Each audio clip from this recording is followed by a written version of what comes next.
I have never seen anything like it that Friday evening. It was fantastic. The people in the town, the reporters, all the dailies. My phone didn't stop ringing. We had them knocking at the doors. I've never seen anything like it. The only thing I could do, on the Monday morning I went on holiday to get away from it. Warminster is a small town in western Wiltshire, down in southwestern England.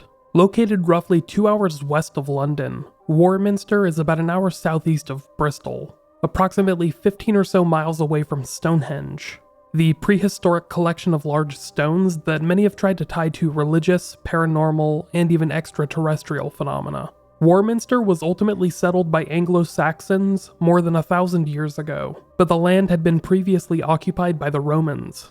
History has shown that, in addition to King Arthur himself once reigning over this land, in addition to a countless number of other British royals, it has a long and storied history dating back to the Iron Age. Over time, Warminster evolved into a quaint, small town. Following World War II, the town had a population just shy of 10,000, which has continued to slowly grow. Since the 1960s, the population has nearly doubled, but the region remains quiet and unassuming, with an estimated 18,000 calling Warminster home. Here, not much really seems to stand out. On its surface, Warminster seems just like other English suburbs, featuring a regular run of local festivals, numerous churches that break the country's silence every Sunday morning, and a cute little downtown area. Kids in the region share a single middle school before heading off to one of Warminster's 2 secondary schools. There's also a local football club, Warminster Town FC, which plays in the Western League Division 1. However, if you drive into Warminster, you'll be greeted by a long stone wall, which features an interesting mural. Parts of it resemble the night sky, while you'll eventually notice a couple of black triangles set against a dark backdrop. Next to these black triangles, which appear to be floating in the sky, are a couple of thin, bizarre-looking creatures. You see, despite seeming like a completely normal small town, Warminster features a history of UFO sightings, which date back nearly a century, but really took off in the early 1960s. In particular, on Christmas Day of 1964. These sightings have now become what Warminster is most well known for, and the town is often flocked to by enthusiasts and skeptics who have wanted to get to the bottom of these rumors, which remain intrinsically linked to this town more than 50 years later. This is the story of the Warminster Thing.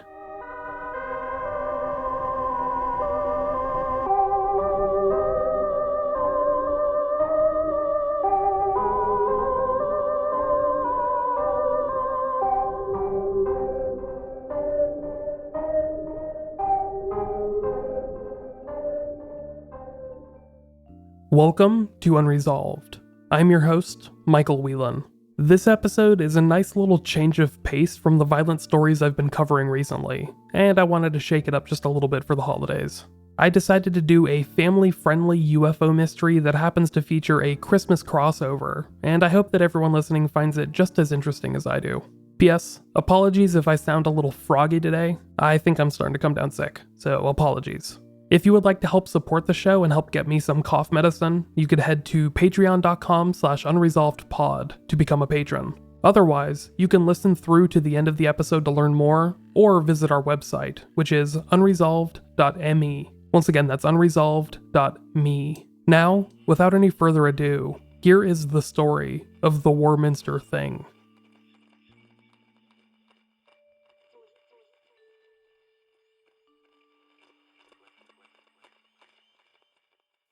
Odd sightings and sounds were reported irregularly in Warminster, dating back to as early as the 1930s. Incidents that predate the Second World War, as well as the advent of the modern science fiction genre. However, few and far in between. Bizarre encounters around Warminster seem to predate the rest of the world's UFO craze by several decades. A made-for-TV documentary about this story, which happens to be older than I am, stated that a majority of these reports were odd sounds that were reported to be stark and cracking by residents of the region. These unusual incidents would be reported sporadically through the 1930s and 1940s, as World War II came and went. It wasn't until the latter half of the 1950s that the events in Warminster began to really escalate and attract the attention of the rest of the world. The Warminster craze really took off in the early days of 1965, due in no small part to a local man named Arthur Shuttlewood. Shuttlewood worked as an editor and reporter for the local newspaper, the Warminster Journal. He had been working as a journalist for more than 2 decades, and would eventually write a couple of pulpy books about his experiences. If there was to ever be a movie made about the Warminster thing, then Arthur Shuttlewood would most likely be the main character. In the first half of January, Shuttlewood penned a small article that was hidden away in the middle of the Warminster Journal, titled Bell Hill Mystery: Weird Noises on Christmas Morning. The article detailed a story given to Shuttlewood from a local housewife. That housewife, Marjorie Bye, had woken up early on Christmas morning. At around 6 a.m., she began walking along the street to a nearby church for Christmas Mass, and, along the way, began to hear some unsettling noises in the region of Bell Hill. These noises, she described, were very odd, like crackling. One online report would later state they sounded, quote, like branches being pulled over gravel. This story would be written up by Arthur Shuttlewood several days later, but it would not make it into the paper until the new year, 1965. Then, that January, the story was shoved to a back page where it served as mostly filler. However, this little piece would end up becoming one of the Warminster Journal's most popular stories ever. Residents of the region began to correspond with the paper, with more than 30 people writing in the following days.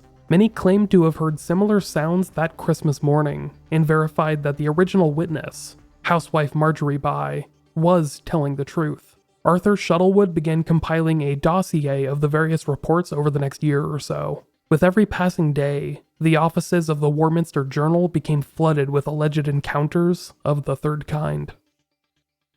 In the weeks and months after the original newspaper article was published in the Warminster Journal, letters continued to pour in from readers and other residents of the region.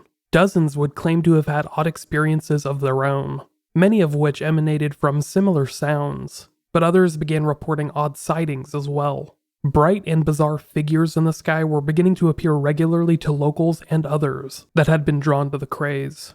Descriptions of these odd figures varied from metallic orbs, similar to the UFOs depicted in popular culture, to cigar-shaped crafts. Paired up with most of these sightings were reports of odd sounds, which varied from booms to other kinds of bizarre droning or whizzing. Some witnesses described their cars failing after viewing one of these figures in the sky, while others reported their animals responding oddly. In particular, dogs seemed to be heavily affected by these UFOs. A handful of residents attempted to take photos of the flying objects, but as you can imagine, this was easier said than done. Many would try and fail to capture a convincing photograph for several months, but more on that in a bit. Most of the sightings in Warminster happened in the region around Cradle Hill and Clay Hill, next to Salisbury Plain. Clay Hill, in particular, became a popular attraction for UFO enthusiasts because of its own unique history. An old Iron Age hill fort sits at the top of Clay Hill, and ancient Anglo-Saxon folklore claimed that the hill had been formed by the devil himself. Paired with the region's proximity to Stonehenge, it's easy to see why many were drawn to Clay Hill in particular. Of course, both Cradle and Clay Hills also happen to be located near a military base, which offers up the most plausible explanation for the sightings, but where's the fun in that? Gladys Shorto, an editor for the Warminster Journal, later described the enthusiasts that began flocking to Warminster and headed to the local countryside to stargaze. People were rushing here from all parts of the country who were interested in UFOs. We hadn't heard much about it until then, but we had a number of callers at the office wanting to know what was going on, and they were going up on the plane and spotting at night and staying up there all night. Well, by the time they'd been up there in the dark and looking at the sky, I think they saw a lot more than was really there. Obviously, some people really thought they saw something, but I'm sure that everybody who's been out and looked at the stars, that by the time you've stood gazing at them for 10 minutes, they all appear to be moving about. Through 1965, Warminster became a hub of UFO activity. On June 3rd, 1965, several people reported seeing a large cigar-shaped craft in the sky. The sighting was reported by a family in Heytesbury, a town near Warminster, and their account was later verified by more than a dozen people in Sherwaite. On August 17th, 1965, a loud boom, similar to that of a large detonation, shook houses in the neighborhood of Boreham Fields. Residents recalled the noise making them all collectively look outside, where one resident later described a, quote, monstrous orange flame was seen in the sky, crackling and hissing. As the year wore on, the countryside was full of enthusiasts and skeptics alike, who were hoping to either prove or rebut their belief in the extraterrestrial. And with them came the expected procession of witnesses, who described seeing a thing in the sky. I saw this thing go over, what they call a thing, you know. And it was exactly like a railway carriage, you know, lit up. It started up overhead there, and I saw it and watched it right out of sight, right over the hills.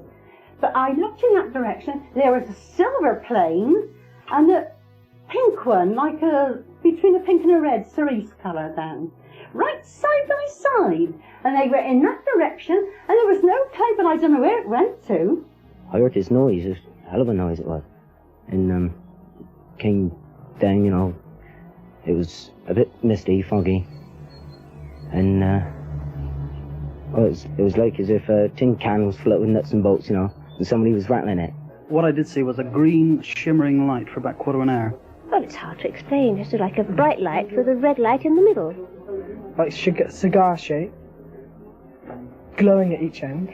I saw something over there between those two bungalows, and to me, it looked as if it was about 500 feet high. No higher. It seemed to be hovering.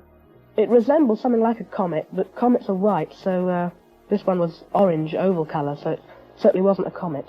There very well might be something in the stratosphere. I mean, we're sending spaceships to other planets, and I can't see any reason why, if there is life on another planet, they shouldn't be sending craft to us. Obviously, these things, whatever they are infinitely maneuverable. They're certainly beyond our ability to catch. We can't put salt on their tails, as it were. Tell me what you saw. Just an object in the sky. What did it look like? Like a saucer.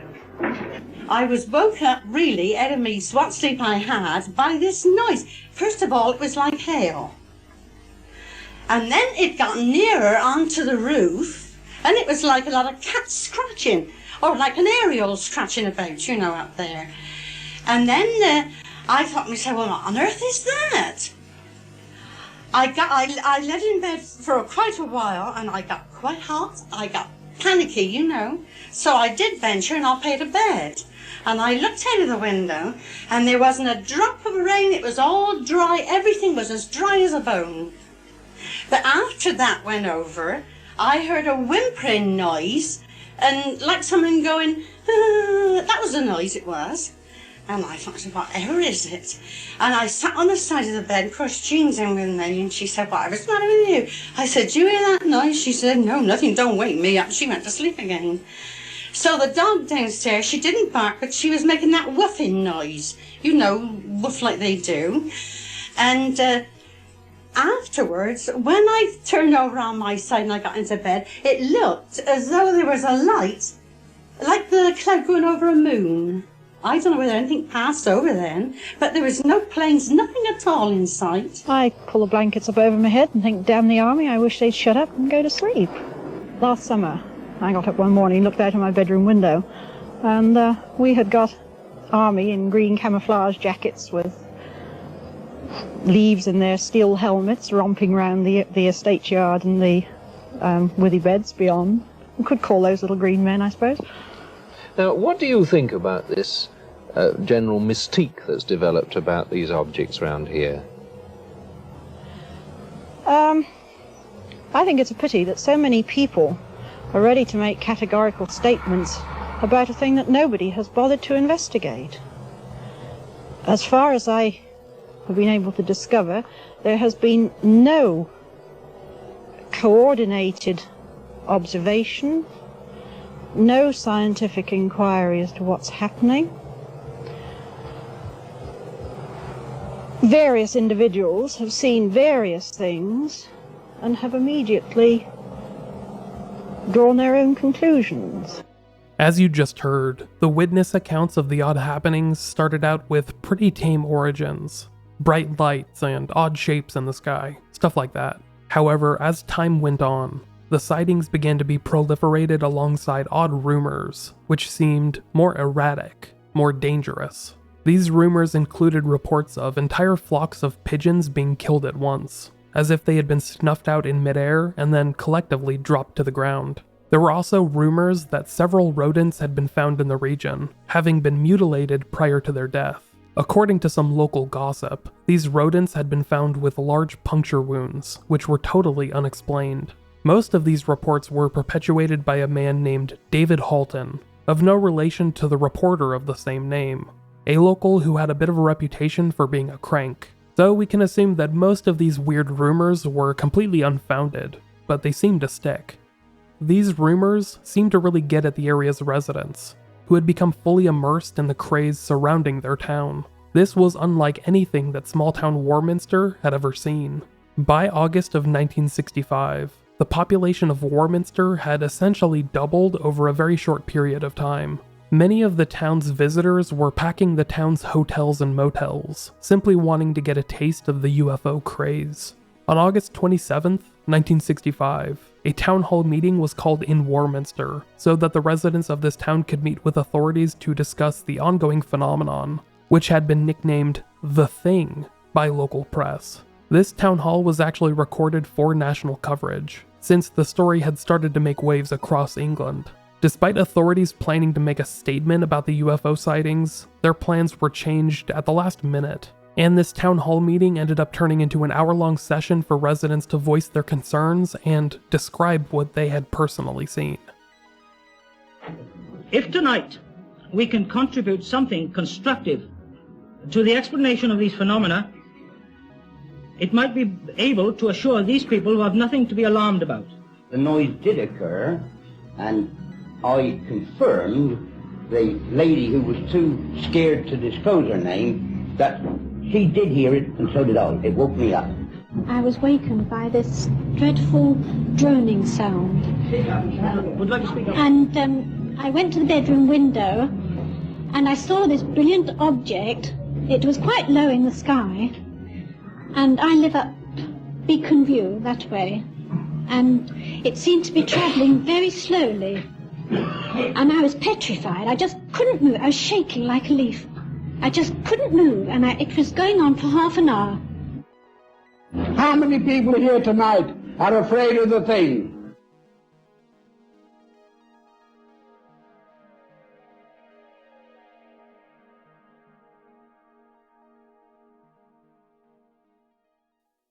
Gordon Faulkner was a local factory worker that enjoyed photography, who claimed to take a photo of a flying saucer-like craft in the summer of 1965. Faulkner would eventually give this photo to Warminster Journal editor Arthur Shuttlewood, telling him to do as he seemed fit with it.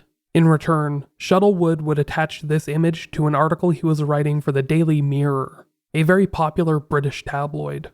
This article would appear in the September 10th issue of the Daily Mirror, bringing further attention to the small town of Warminster and those involved. Gordon Faulkner himself was interviewed by eager reporters who wanted to learn how he had gotten his already iconic, somewhat blurry photograph. Faulkner seemed to enjoy his time in the limelight and was eager to answer any questions, including questions about the validity of his photograph. I had a camera with me. I was taking it down to my sister who wanted to borrow it. And, well, as I say, I just had the camera with me. Pure luck, I just undid it and took a picture. The object was staying still all this time, was it, or was it moving? No, it was moving. But moving slowly? It was moving fairly fast. I wouldn't like to say how fast, but I couldn't say how fast. Now, some people have said that when they try to take a picture of one of these things, there's been some mysterious force or radiation that stopped the camera from working. Did you find this? It didn't stop my camera from working. Have you had people say that this picture is a fake? Of course I have, yes. I mean... What do you say to them when they say that? They're entitled to their own opinion. I know it's not a fake. And it doesn't really bother me what other people think. Through the rest of the year, 1965. Many continued to report sightings and sounds around the region of Warminster. In particular, people reported a number of sightings almost 1 year to the day after the rumors had started. On Christmas Day, 1965, when many people reported seeing odd flying objects, accompanied by strange sounds and lights in the sky. Among them, surprisingly, was none other than Arthur Shuttlewood, the editor and journalist that had almost single-handedly kicked off the area's UFO craze earlier that year. Having announced himself as a staunch non-believer of the extraterrestrial, Shuttlewood's skepticism had totally faded away that September, when he claims to have experienced a close encounter of his own. Well, I saw, this will always be indelible on my mind because it was 3:42 p.m. on the last Tuesday, that's September the 28th, the last Tuesday in September. And I was going upstairs. We live in rather a high-up flat over Monumental Masons. They call us Death Row, incidentally, because we have the hospital, doctors, undertaker, and then we're the Monumental Masons next door. But apart from that macabre observation, I went upstairs and I was completing a story for a magazine which is coming out in April on a woman lion tamer who can also tame all sorts of jungle cats in the same cage. Mary Chipperfield, you've probably heard of her.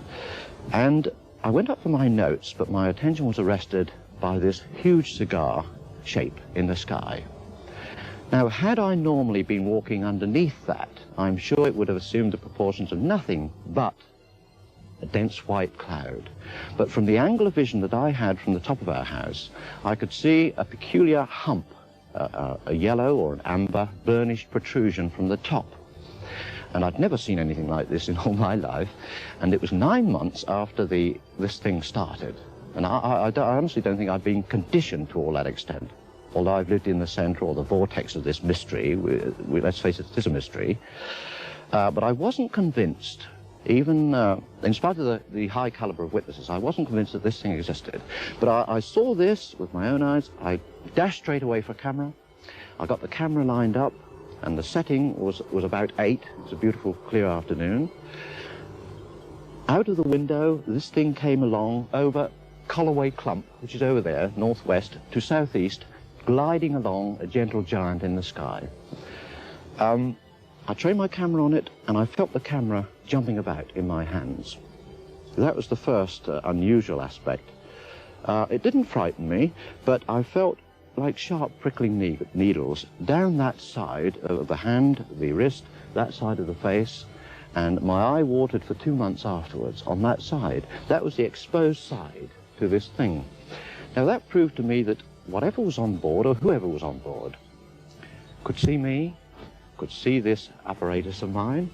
It threw out some concentrated force field, I'm quite serious about this, which deliberately, with the deliberate intent of gumming up the camera. And of course they succeeded, because nothing developed from 25 feet of film except an 8 feet portion burnt right through. That's all I had on my camera.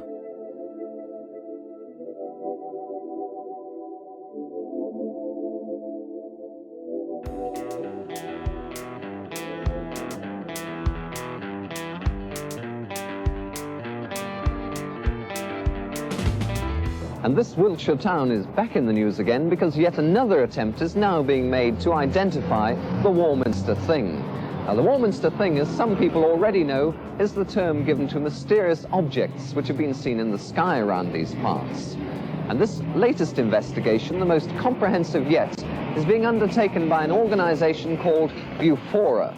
The unexplained phenomenon nicknamed the Warminster Thing continued to attract many curious onlookers and UFO enthusiasts over the coming months. Among them were members of BUFORA, the British UFO Research Association, which had officially launched just a couple of years prior, in 1964. Here is Dr. John Cleary Baker, a UFO enthusiast that was involved with this organization in 1966, when the group arrived in Warminster to investigate the mysterious thing. We have no doubt whatsoever that the phenomena at Warminster, the sounds and the sights, are connected with and caused by flying saucers, and therefore, of course, it is our business. We are investigating and have been since the phenomena were widely reported. Now, the all-important question, does this thing really exist, or is it just a joke? Well, it exists undoubtedly. We have a very wide range of testimonies from people of all walks of life attesting to that fact. The sights and sounds around here leave no doubt that what we're dealing with is a flying saucer, or it's flying saucers. And of course, the existence of those is, I think, unquestionable. The total number of sightings began to wane towards the end of 1966, but the area of Warminster had seemed to embrace its reputation as Britain's top hotspot for unidentified flying objects, with shop owners in the town beginning to sell specialized alien merchandise, and one resident even opening a UFO-themed bed and breakfast. However, despite the total number of sightings beginning to dwindle over the next several years, there were still a number of reputable reports made by reputable people. In October of 1967, more than 2 years after the peak of the Warminster thing's popularity, 2 police officers claimed to have seen an aircraft over the town of Devon, just a couple of hours away from Warminster. Speaking to reporters afterwards, PC Roger Willey and PC Clifford Waycott seemed convinced that they had seen something from out of this world. Well, the object was likened unto a cross. Constable Willie just said, "Here we go then," and we drove off after it, if you know what I mean. We were travelling very fast. No sound that I heard at all. There was no outside noise apart from the noise of the car itself. And the acceleration away from us was terrific. So really, we didn't get under it to hear any sound. It was definitely there. It was definitely either manned by some sort of being or remotely controlled. It was definitely being controlled to view our car.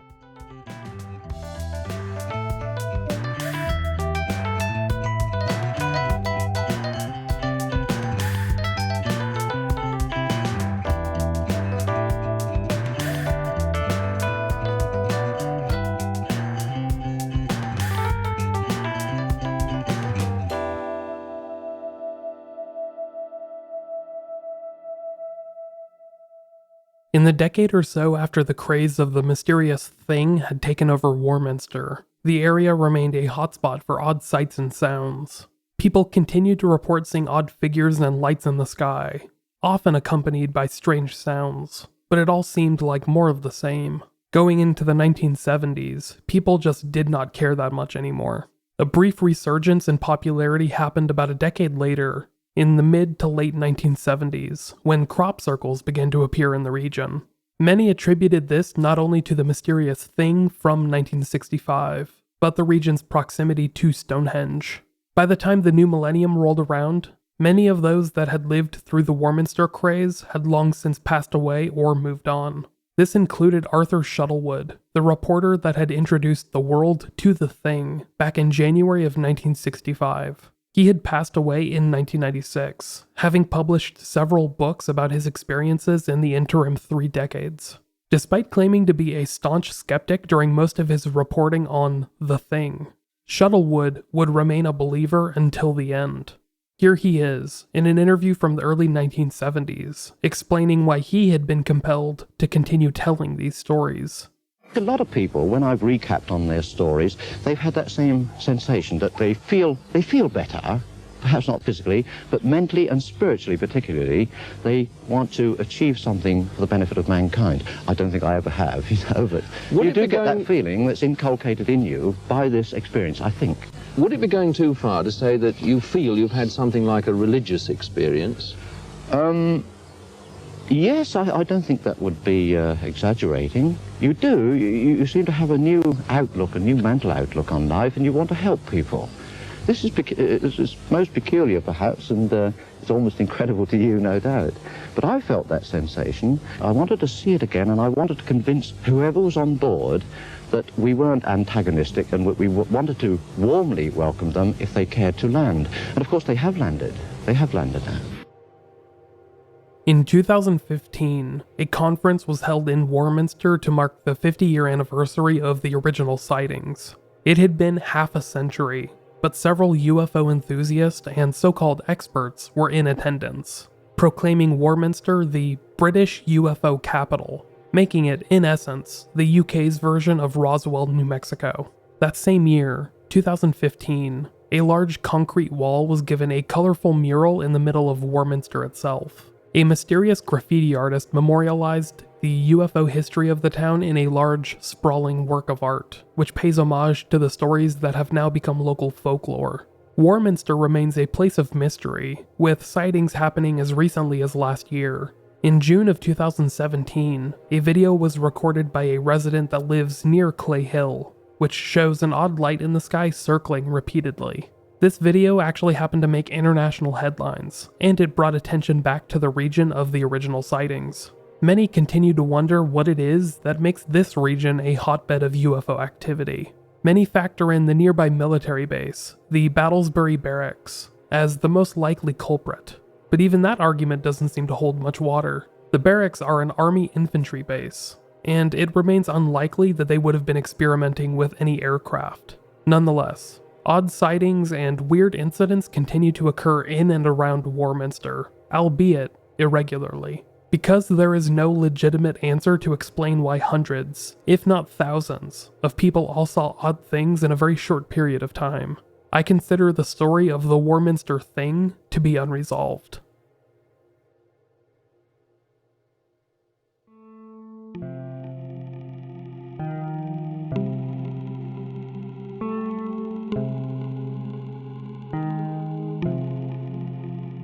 Thank you for listening to this episode of Unresolved.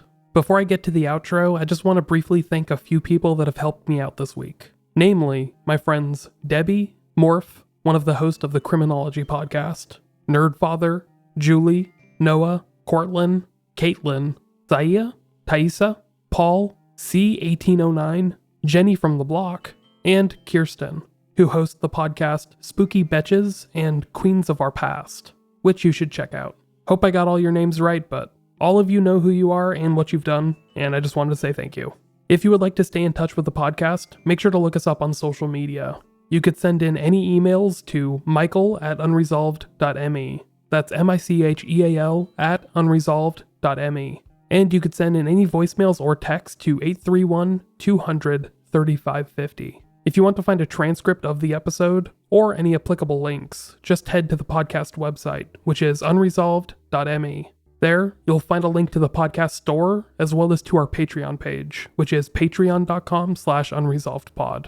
Patrons always get the first crack at each episode, as well as access to bonus episodes and other cool stuff. I should have one more episode out next weekend, but with my current speaking condition, it's looking like I may end up releasing an episode I had previously released on Patreon.